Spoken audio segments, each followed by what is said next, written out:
Look, if you didn't walk away with at least 300% profit last Friday using options, you're probably doing something wrong. In this video, I'm breaking down two trades I took on Friday, and I show you exactly the workflow behind them. Stick around until the end.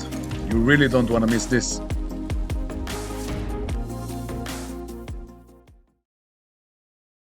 Friday was the official kickoff of the 2026 trading year, and we opened with a gap up of about 1% on the main indices.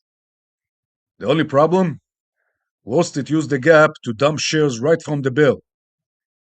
I had a few names on my watch list, but once the market opened, I narrowed it down to two. Why? Because while other traders were scratching their heads at the sell-off, I was already looking at the put open interest on Tesla and Meta.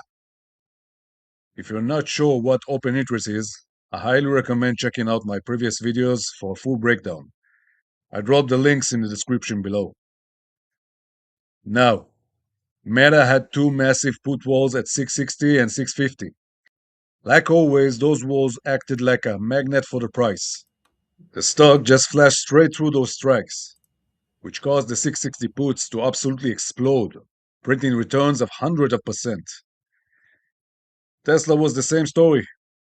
Huge put walls at 450 and 440 strikes. Again, the stock was drawn to those levels like a magnet. Those 450 strike options went from $2 to nearly $16. That's just insane growth. So the big question is, could we have predicted this move? Well, the answer is no.